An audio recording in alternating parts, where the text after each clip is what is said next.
Welcome to Tabush.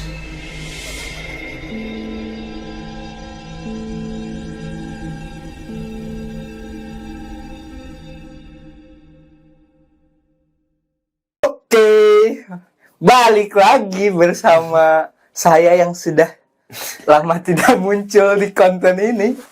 Dan Abang biasanya kemana? biasanya karena saya emang di sini tuh magang, jadi cuma 6 bulan sekali ya. Anak instan. Iya. Kita balik lagi nih di konten horor. Katanya sih horor ya. Iya, katanya sih di tema apa? Teman podcast kali ini tuh kita akan membahas seri horor lagi nih, Mas. Bersama Mas Awan. Mas Awan yang pernah muncul di video sebelumnya, tapi bukan bersama saya karena saya lagi liburan. Lagi gak magang. Lagi gak magang. Bukan jadwalnya. Bukan jadwalnya. Bener sih bukan jadwalnya. Oke. Sekarang jadwalnya. Tadi tuh aku pingin bahas mengenai Kita belum kenalan. Oh iya, sebenarnya udah sih. Kristal. Di luar udah formalitas. Formalitas. Nah, jadi aku pingin bahas di konten kali ini, di hari ini tuh pingin bahas mengenai film horor yang ada di Indonesia itu. Kebanyakan film horor yang ada di Indonesia, terutama aku lihatnya kayak ini tuh bukan serem, malah jadi kayak lucu gitu. Nah kita tuh pingin gali bahwa bener nggak sih film horor itu tuh kisah nyata atau hanya bohong gitu. Sesuai yang aku tahu ya film-filmnya. Boleh. Jadi memang sebenarnya variatif ya. Film horor di Indonesia sendiri kan banyak gitu. Dengan apa ya, urban legendnya sendiri, dengan apa lagi ya, cerita-cerita mitos dan sebagainya, itu kan sebenarnya kan udah kompleks ya di Indonesia sendiri. Karena mungkin kultur kita juga banyak ya. 18.000 pulau di Indonesia, jadi punya kultur sendiri-sendiri, soundnya berbeda, tradisional musiknya juga berbeda. Jadi memang membawa ceritanya sendiri-sendiri. Hanya saja pengemasannya ketika menceritakan sesuatu itu ke khalayak umum, jatuhnya itu kayak malah ngebadut. Jatuhnya kan jadi ketawa. Jadi bukan sesuatu hal yang intimate, serem dan sebagainya. Deliver the message-nya aja sih yang mungkin kurang dibenahi dalam perfilman Indonesia. Tapi which is tahun sekarang itu udah mulai lebih bergelora lagi kan. Tapi mungkin itu karena nyari pasarnya gitu lah ya, biar diterima masyarakat, makanya dia mengemasnya kayak gitu. Justru kalau film horor itu pasti punya tempat kalau dimanapun, bukan hanya di Indonesia ya. Kita ngomongin masalah Insidious mungkin, atau mungkin kita ngelihat Annabelle, atau mungkin apalah itu The Conjuring and everything. Mereka pasti punya pasarnya sendiri-sendiri. Horor itu adalah memang sesuatu yang sudah diciptakan dari dulu, dari sananya, yang emang tidak bisa lepas dari kehidupan sendiri, kehidupan pribadinya kita gitu. Oke.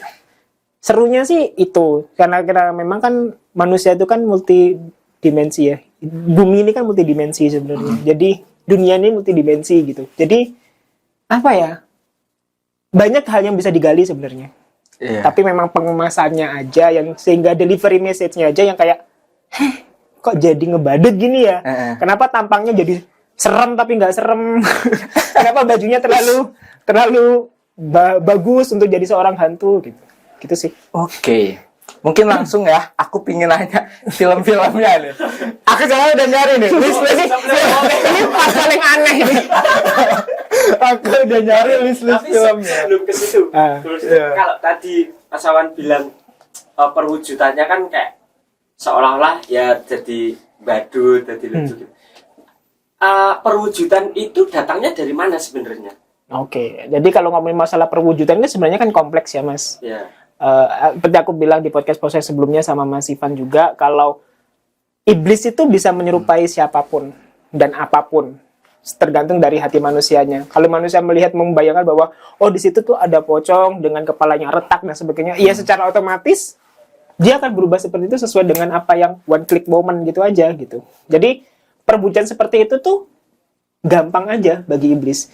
Kenapa kok bisa akhirnya menjadi sebuah storytelling dan sebagainya seperti itu? Ya memang memang kultur kita itu sudah menjelaskan bahwa kalau pocong itu gini kayak loh. Gitu.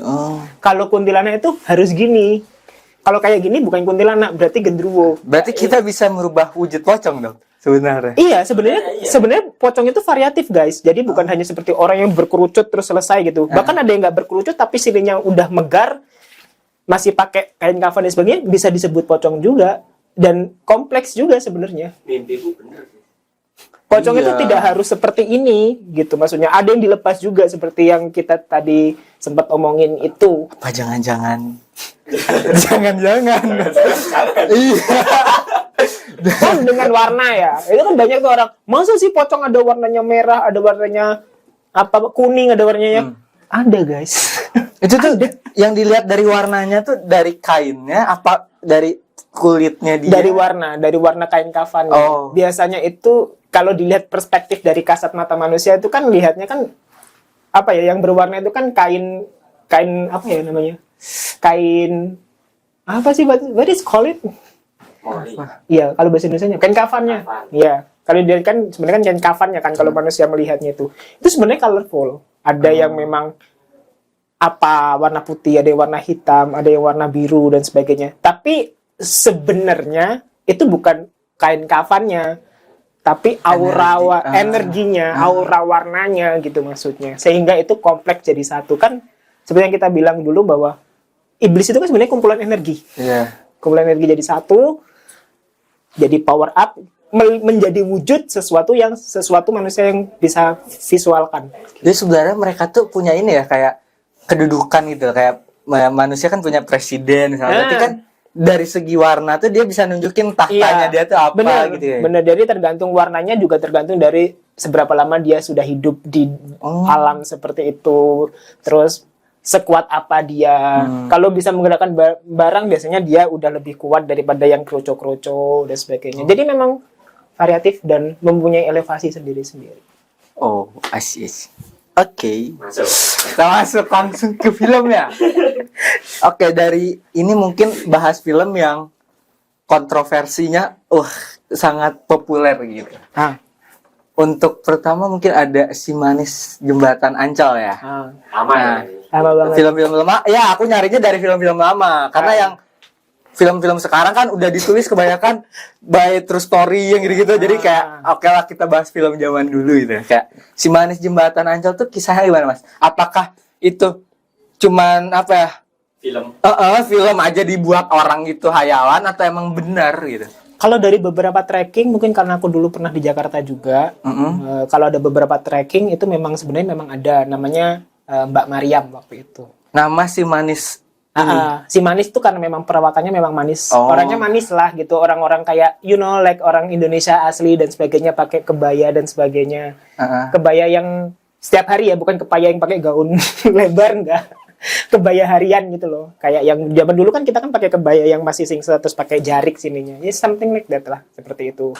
Emang namanya Si Manis karena memang manis orangnya, jadi memang cantik perawakannya, tapi bukan cantik ya, lebih ke manis gitu, lebih kayak orang Indonesia asli gitu. Terus namanya Mariam kalau nggak salah waktu itu yang kita tracking, aku tracking. Terus beberapa podcast atau beberapa YouTube juga sudah pernah ngulas juga. Sebenarnya untuk saat ini Mariam yang asli sendiri kan memang Zaino nggak tahu ya, kayaknya nggak ada, sudah tidak ada, mungkin sudah menyeberang ke alam yang sudah seharusnya dan sebagainya, saya tidak tahu. Tapi waktu saya tracking itu sudah tidak ada sebenarnya, hanya fotokopian Mariam. You know what I mean? Jadi sebenarnya sosok seperti itu kan sudah populer tuh. Karena sosoknya sudah tidak ada, si iblis-iblis ini itu memfotokopi agar sosoknya selalu ada. Jadi ketika disebut kayak, oh ini Maria. Padahal bukan. Padahal bukan. Itu terjadi juga pada Mbak, salah satu yang ada di jembatan yang kemarin kita mau trekking, itu juga terjadi.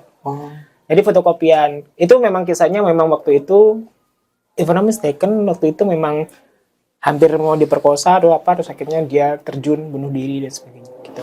Di jembatan Di itu. jembatan tersebut. Berarti sama yang di film itu sesuai gak sih? Aku juga gak nonton juga. Tahu filmnya. Sesuai ya sebenarnya? Kalau yang film yang asli zamannya dulu kan kalau nggak salah titik Kiki Fatmala ya, kalau itu masih series, masih sinetron ya. Kiki Fatmala itu masih awal-awal masih asli. Jadi kayak masih inspired by the true story gitu. Tapi kalau yang udah kesini aku tidak tahu sih. Kayaknya sih nggak tahu ya. Kayaknya banyak bumbunya. Tapi kesimpulannya adalah ini fakta. Fakta. Ada sosoknya. Emang waktu itu ketemu fotokopiannya cerita bahwa saya bukan yang asli, saya yang palsu. Bisa gitu. Dia mengakui. Oh, dia ngomong gitu. Iya, memang saya bukan yang asli gitu. Saya memang harus memfotokopi agar sosok itu selalu abadi. Oh. Itu jeleknya iblis ya guys. Jadi ketika iblis itu bisa memfotokopi seperti itu, ini sosok yang asli tuh jadi kasihan gitu loh. Kok kasihan? Ya kasihan lah. Di pointing finger atau Iya, Pak. terus-terusan kayak, oh ini pasti gara-gara si Maryam. Ini pasti gara-gara si Maryam. Padahal Maryamnya udah nggak ada. Iya. Tapi sebenarnya tuh dia mengagumi loh. Iya. Sosok yang dikagumi, makanya harus para Make sense. hantu-hantu Make itu. sense. Jadi Make sense. kopi. Make Oke. sense sih. Kita masuk ke yang kedua, Mas. Aku pingin nanya ke dulu tuh Suster Ngesot. Bahkan sampai sekarang sinetronnya tuh masih suka ada gitu pakai nama Suster Ngesot.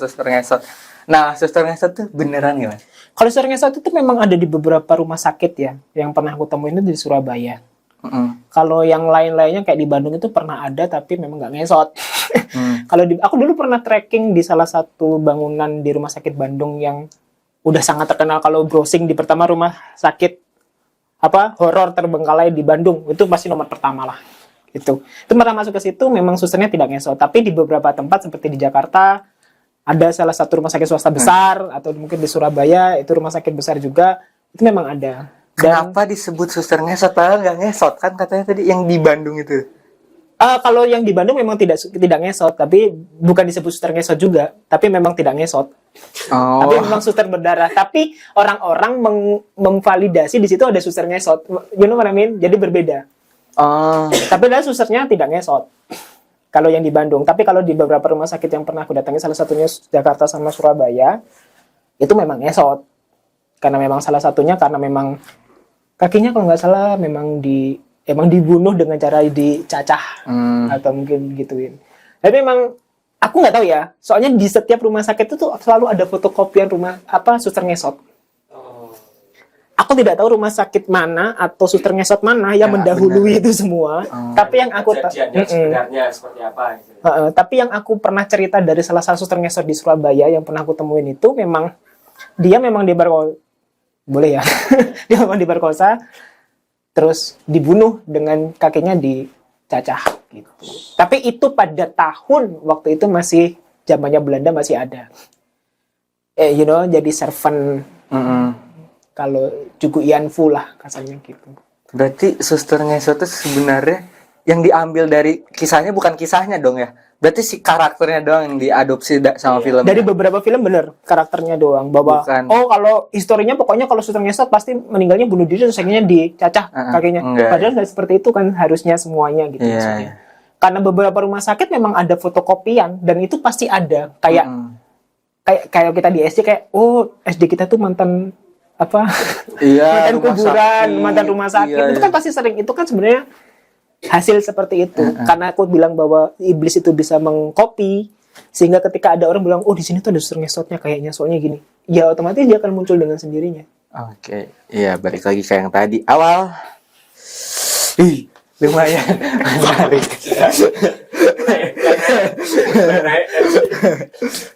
Oke, sekarang aku mau nanya lagi nih, Mas. Kayak tanya. Ini yang buat Bayar gak nih? Banyak tanya. yang menurut aku filmnya lucu sih. Film yang terakhir aku tonton. Yang nggak tahu ini film tuh udah di remake berapa kali aku nggak ngerti ya. Kan film yang terakhir aku tonton Nenek Gayung. Nah, mengenai Nenek Gayung kayak kan apa sih kok setan tapi Nenek Gayung gitu. Itu tuh kayak udah orang tuh mindsetnya ini udah pasti bohong gitu. Nah, kita pingin tanya nih, beneran gak sih si Nenek Gayung itu beneran ada sosoknya Nenek Gayung di dunia? Bukan di dunia ya. Pokoknya cerita nyatanya gitu ada Nenek Gayung dan bener bawa gayung apa enggak gitu. Itu ya Gini. Mas. Ini sebenarnya sad story ya. Iya, ini sebenarnya sad story. Kita nggak boleh ketawa. Sebenarnya saya story kenapa? Ini kan salah satu urban legend di salah satu daerah, pokoknya di daerah Jawa Barat, hampir mau ke Jakarta. Itu kan salah satu urban legend. Di mana Nenek Gayung ini memang meninggalnya sendirian dan dia tidak dimandikan. Yang seharusnya dimandikan. Makanya dia ceritanya sih seperti itu ya, urban legendnya seperti itu. Jadi memang dia tidak dimandikan sehingga dia tuh berkamuflase untuk dirinya, maksudnya dia datang sebagai roh atau arwah atau apa dan sebagainya. Sebenarnya kan korinya ya itu. Sebenarnya korinya sendiri dia minta dimandikan, makanya dia bawa-bawa gayung. Sebenarnya ini state story gitu. Kalau dari trackingannya ya sebenarnya. Tapi apakah sosok itu beneran ada atau tidak? Aku nggak pernah ketemu. Aku harus bilang aku nggak pernah ketemu. Hanya saja di beberapa tempat memang ada fotokopiannya. Ketemu yang aslinya enggak. Yang benar-benar bahwa aku dulu memang matinya itu, you know what I mean? Tapi kalau fotokopiannya ada. Gitu. Waktu itu memang ada di sekitaran daerah Jakarta waktu itu. Bukan Jawa Barat ya, tapi daerah Jakarta. Itu ada. Tapi memang set story-nya seperti itu. Apakah cerita itu benar atau tidak saya juga tidak tahu. Tapi memang urban legend-nya memang dia itu kalau nggak salah meninggal sendirian, sebatang kara, nenek-nenek pengen dimandiin aja tapi nggak ada yang mau mandiin.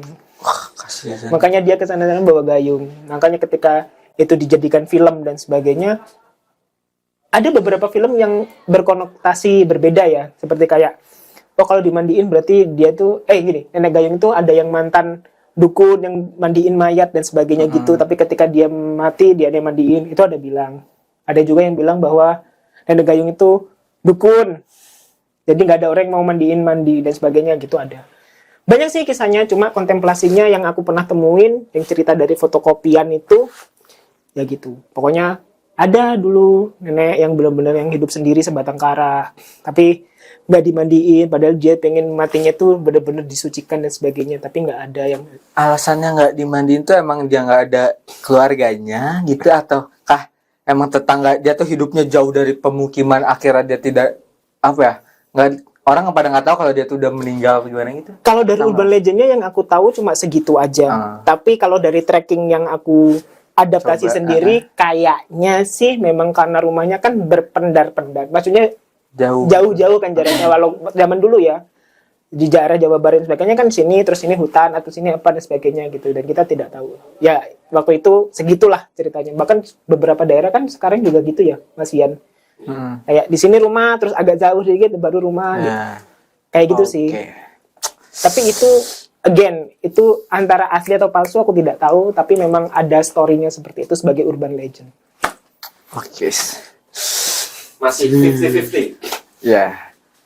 Ini balik lagi ke, kayaknya ini yang aku cari daerah-daerah Jakarta semua deh. Karena yang terkenal di sana gitu. Yang banyak orang tahu gitu. Saya jadi dengan film sana ya.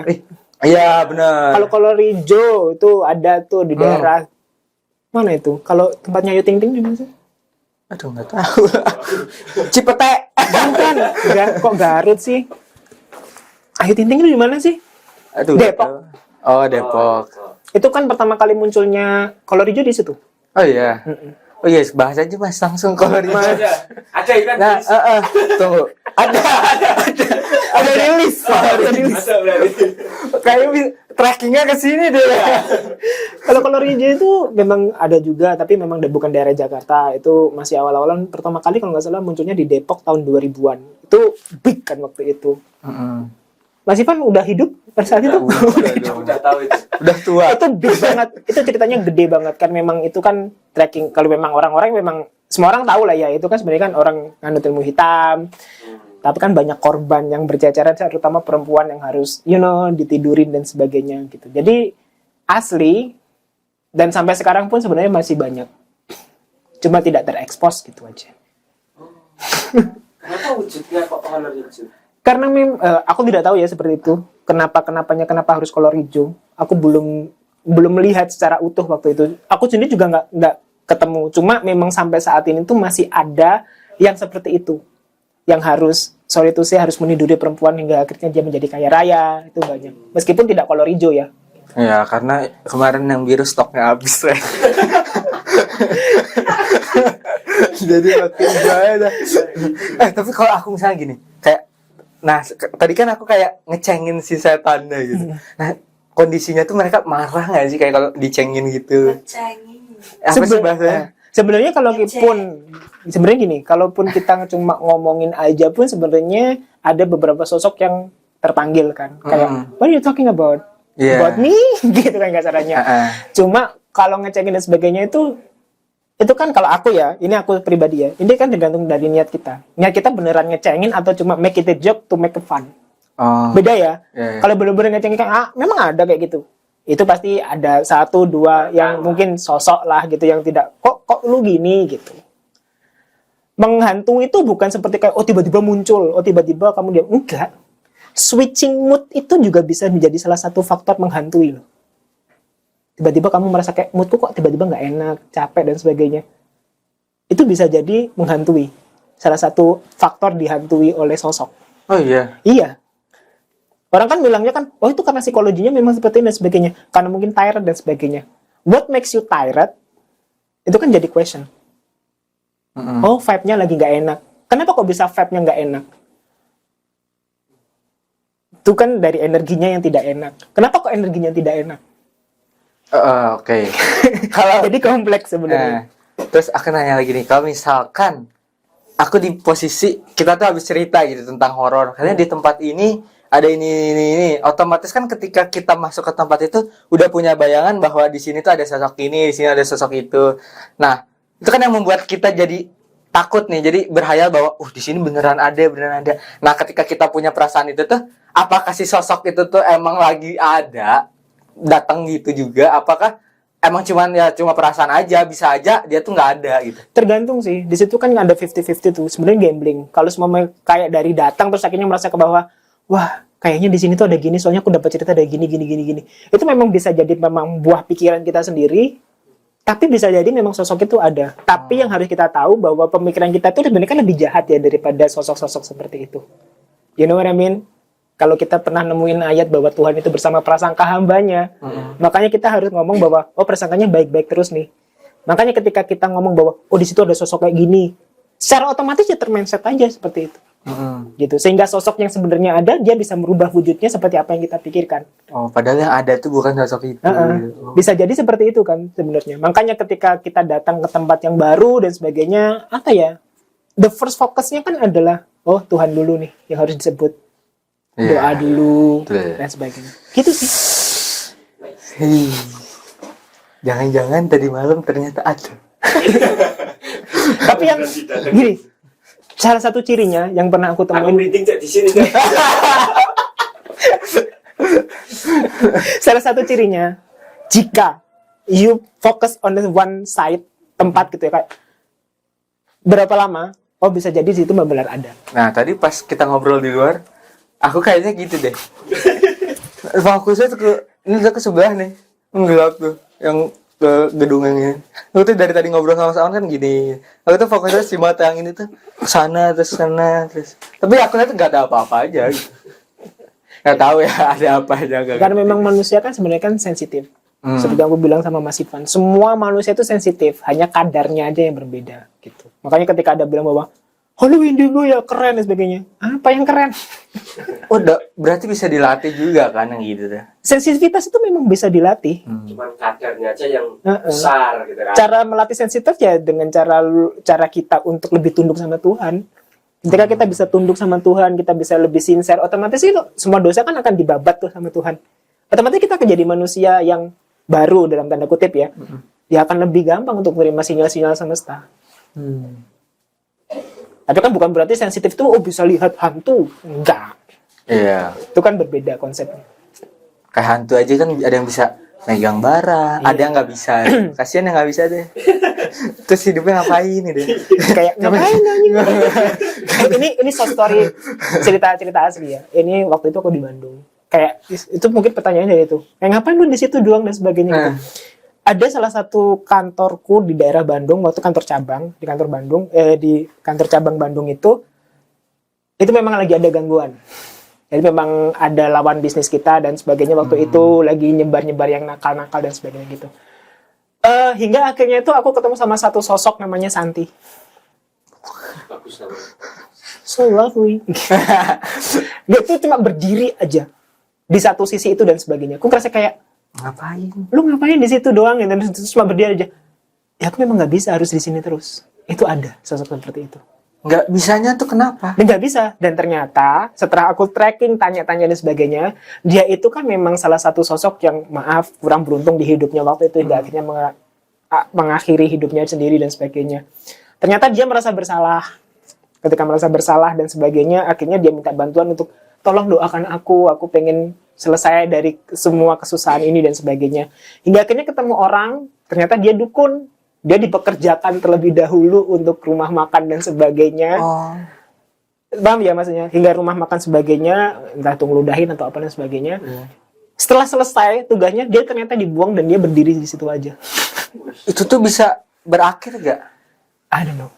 Tapi dia sekarang udah dipindah di... Maaf ya Pak Kos, dulu di kosku ada pohon dan aku pindah ke situ. Oh kamu Digendong, aku gendong Santi.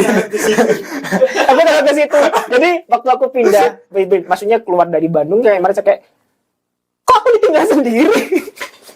ya kasihan dia ya.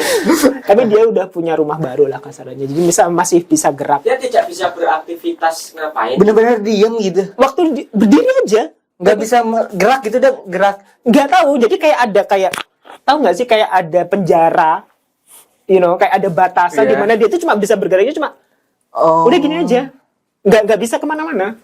Kalaupun ada cuma sejengkal terus akhirnya nggak bisa lagi gitu. Tapi kenapa kamu bisa bawa Mas? Nah itu kan berarti kan ada bantuan dari manusia nih yang bisa absorb dan sebagainya, yang diizinkan untuk salah satu mungkin menolong gitu.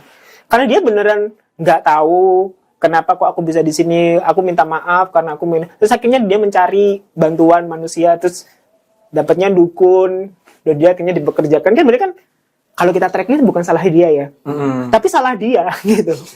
Paham nggak sih? Bukan salah dia, tapi salah dia. Karena dia mau. Padahal dia tahu sebenarnya, loh itu kan nggak boleh gitu. Loh kalau kamu mau selesai, aku bantu, ya kamu harus ngerjain ini dulu gitu. Berpuluh-puluh tahun manusia dia mengerjakan itu hingga akhirnya dia dibuang. Aku dibuang.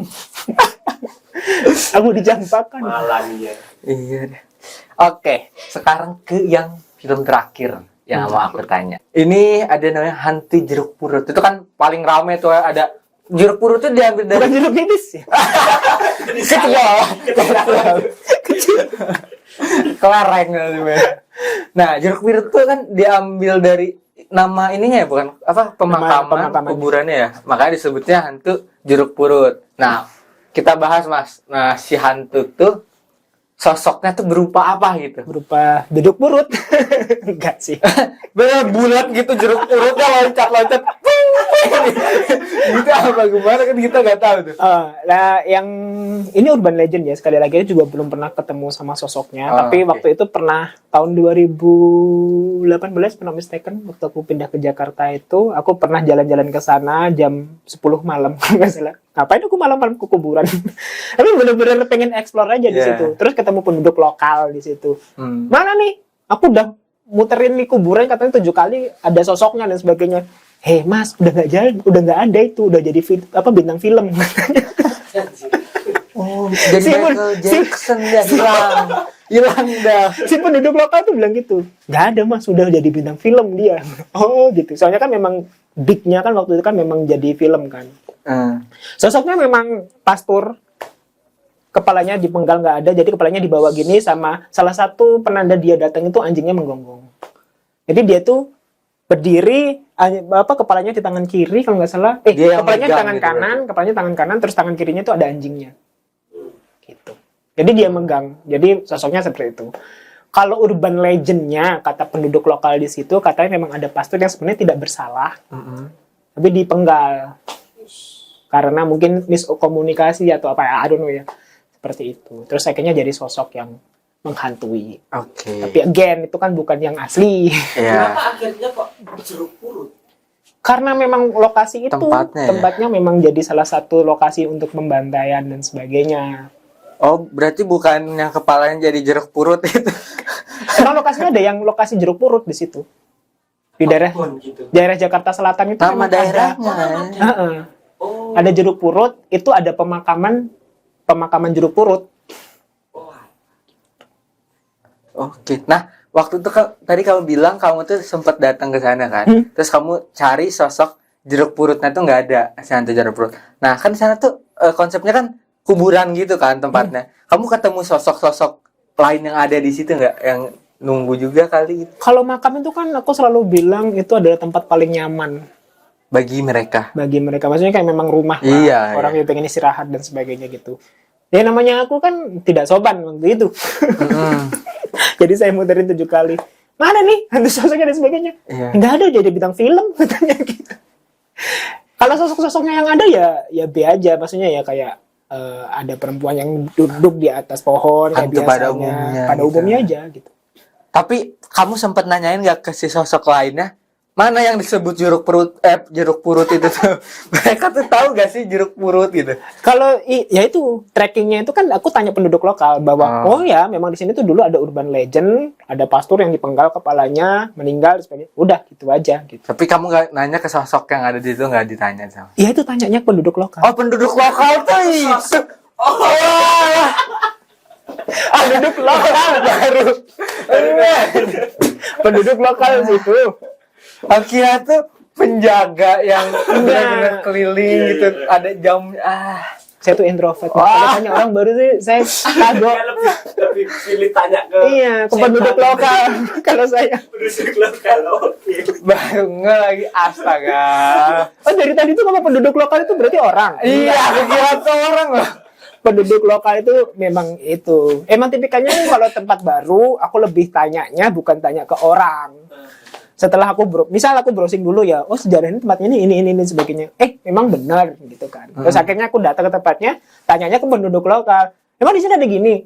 Ada, kayaknya. Kadang-kadang gitu kan. Kan hantu kan ada yang tulalit juga ya. Iya. Kayak lobet gitu kan. Hantu bodoh. Hantu Oh, bodoh. tolol. Tapi mereka nyadar gak kalau mereka tuh disebutnya hantu gitu sama kita? Hantu. Itu kan sebenarnya kan labeling ya. Iya. Labeling dari manusia sendiri bahwa oh ada sosok namanya hantu gitu. Enggak, mereka ya merasanya bahwa loh, aku kan sama seperti kamu, cuma beda dimensi aja gitu. Iya. Ya kayak kita nyebut dia hantu, mereka nyebutnya manusia. Nadanya harus gini, manusia. Gitu kan. Aduh. Gitu. Seru-seru nih di podcast kali Tapi ini. aku jadi ada pertanyaan lagi. Tapi ini secara general aja. Kalau kita mau pilih satu-satu banyak banget pasti ya. Sosok-sosok yang familiar mungkin di telinga-telinga masyarakat. Tapi kita juga belum tentu tahu kebenarannya seperti apa. Tapi kalau menurut Mas Awan sendiri, secara general aja,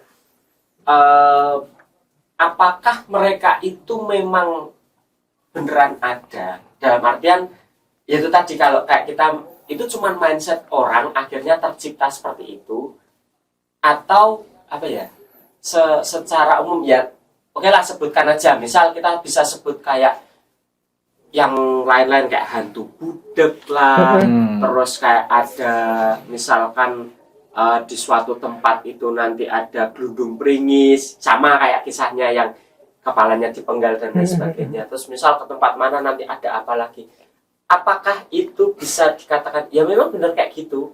Apakah itu ya cuman mindset orang yang terbawa itu tadi sebegitu lamanya, terus akhirnya terbentuk di mindset orang, akhirnya iblis pun bisa menduplikat itu yang kita ketahui tadi, iblis bisa fotokopi gitu. Nah itu apakah benar? Apakah setan budek itu ya beneran mereka bisa menutup telinga orang kayak itu dan lain sebagainya itu? Sebenarnya gini, next question sih Mas. Jadi memang itu kan ngomongin masalah dimensi yang astral atau dimensi yang tak kasat mata itu kan sebenarnya kan kayak kita connecting the dots. Ya, kita kan susah nih karena kita harus ini dulu, ini baru ke sini. Ini dulu nggak bisa ke sini. Jadi harus kayak puzzle, disusunnya harus satu persatu. Nah, ketika kita ngomongin masalah kayak gitu, apakah kalau di rel kereta api pasti ada hantu budek misalnya untuk bisa nutup telinga dan sebagainya. Gini, ada yang iya, ada yang tidak. Iyanya kenapa? Memang ada beberapa tempat yang memang sudah strukturnya disuruh seperti itu dari semesta. Memang sudah dirancang. Emang dirancang seperti itu. Ada sosok-sosok yang memang harus ada. Iblis, ifrit. Itu kan benar-benar ada. dan turunannya gitu kasarannya. Itu memang harus semesta harus punya itu agar sebagai balancing manusia. Tuhan menciptakan manusia itu kan sebagai pembalance. Tuhan menciptakan malaikat dan Tuhan menciptakan iblis. Iya, iya. Manusia itu kan berwujud nih. Iya. Jin kan tidak, jin berwujud tapi tidak touchable. Tak kasat mata. Iya. Makanya kenapa manusia disebut manusia, maksudnya makhluk paling sempurna karena dia bisa berwujud dan tidak bisa berwujud. Maksudnya tidak berwujud gimana? Dia bisa menuhankan sesuatu, dia bisa berdoa ketika raganya masih ada dan ketika raganya tidak ada. Oh, oke. Paham ya maksudnya ya? Kita bisa berdoa itu lepas dari raga loh sebenarnya. Tuhan, aku gini. Ketika kita konsentrate, roh kita yang terhubung sama Tuhan. Iya. Bukan jasad kita. Tapi ketika kita bersedekah, itu jasad kita yang you know what I mean? Yang mengkoneksikan ke Tuhan sebenarnya. Makanya manusia disebut makhluk yang sempurna. Karena punya dua itu. Sedangkan iblis kan tidak. Jin kan tidak. Malaikat juga tidak gitu. Jadi ketika ada seperti itu, memang ada gamblingnya, Mas. Ada yang benar-benar terstruktur seperti itu sebagai penyeimbang manusia, ada yang memang harus difotokopi nih. Kayak, oh, misal ya kalau di luar negeri, oh, di sini tuh di kastil ini pasti ada Draculanya. Iya. Bisa jadi sebenarnya tidak ada. Tapi memang karena ada mindset seperti itu di manusia, akhirnya memang harus ada Draculanya. Iblisnya harus di situ, harus jadi Draculanya gitu. Sebagai peyakin bahwa itu kan ada dua nih message-nya. Yang pertama bahwa lu yakin nggak bahwa hal gaib itu ada, itu yang pertama, sehingga lu bisa lebih taat sama Tuhan lu.